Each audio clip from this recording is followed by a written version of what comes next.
Okay, in this video we're going to look at how to factor the sum and the difference of cubes.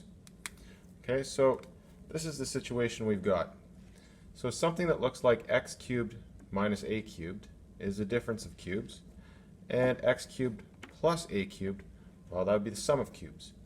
So we're going to try to recall what we did with the difference of squares. So when we had a difference of squares, I'll just cover this back up here for a second. We had a difference of squares, we had something like x squared minus something that was squared, so it might have been 4. And if we wanted to factor that, well, we looked at this as x squared minus 2 squared, and it's simply factored to x minus 2 times x plus 2. Very convenient. So something a little bit more complex than that would be something like, how about 16 x squared minus 9 y squared. Well, as long as we can write that as a difference of two things squared, so that would be 4x all squared minus 3y all squared. We could use this same pattern here, and we write it as 4x minus 3y times 4x plus 3y.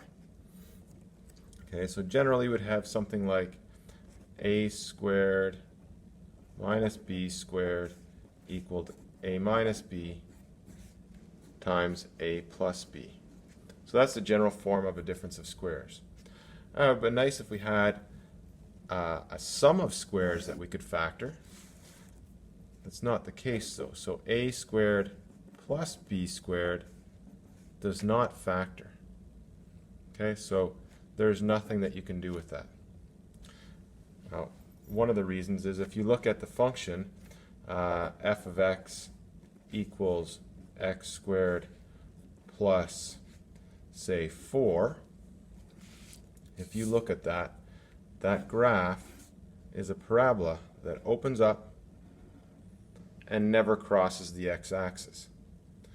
So the reason we could factor them, if this could factor, we'd get the x-intercepts. But there are no x-intercepts for this, so it's not going to factor. And there are no values of x that make this 0.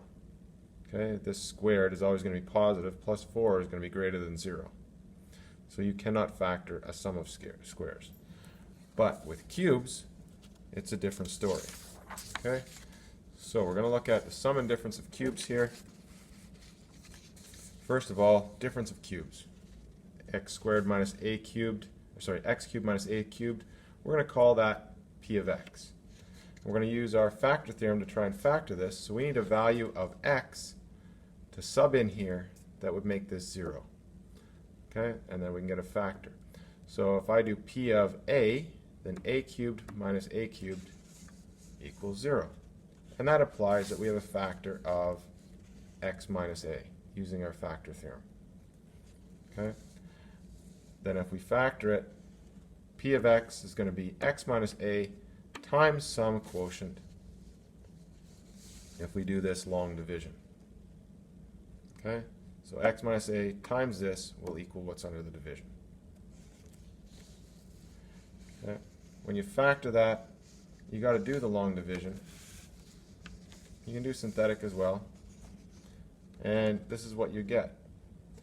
So if you divide x cubed minus a cubed by x minus a, you're going to get this.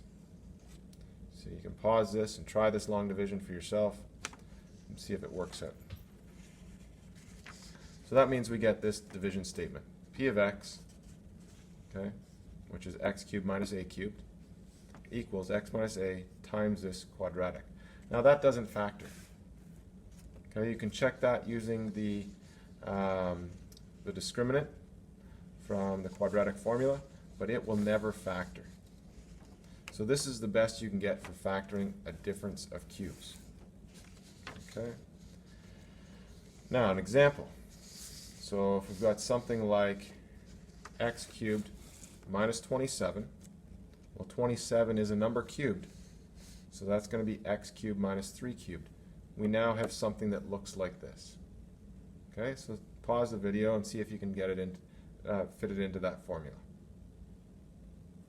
Okay, so you should be able to get something like this.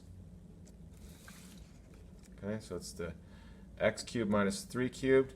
So the x and the a are x and 3. So you sub them in there. And then you're squaring these two and multiplying these two. Okay. And then you simplify it. So you square the 3 and get the 9. Now what if you had something like 8x to the 3 minus 64y to the 6? Is this two things cubed? Well, it is. Okay. You've got 2x all cubed gives me 8x cubed. 4y squared all cubed gives me 64y to the 6. So you need to check on your exponent laws for this to make sure that you understand this. Now you can pause the video and try and sub it into the formula. And this is what you should end up getting. All right. So that is the difference of cubes. Similarly, for the sum of cubes, well, we've got this, x cubed plus a cubed. If we want to factor it, we need a value for x that makes this 0. Now the nice thing about cubing, it's not like squaring, is if you cube a negative, you get a negative. So I could put in negative a for that. That gets me 0, which implies that x plus a is a factor. Okay. Now, you want to divide x cubed plus a cubed by x plus a to see what's left over. So you could pause the video now and give it a shot. Do the long division or synthetic, whichever you want. Okay. And then you would get this. Okay, so when you divide x cubed plus a cubed by x plus a, you get this with 0 remainder. So we have a factor. And now we can say that x cubed plus a cubed equals x plus a times this. Or, yeah, times this. So the minus is now in the second bracket. If we go back to the other one, the minus was in the first bracket. Okay, very similar formulas. Okay. And that second part, again, does not factor. You can check that with the quadratic formula. Check the discriminant. It's going to be negative under the square root, so you're not going to be able to factor that. Okay.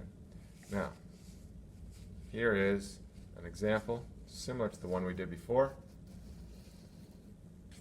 Okay. So you could pause it, try it, and you get this. Now, this next one, again, same idea. Okay. So you got to write that as a sum of two things cubed, which is like this. Okay. You can pause the video and try and sub it into the formula, see if you get it. Okay. And this is what it should end up working out to. And that's the sum and difference of cubes.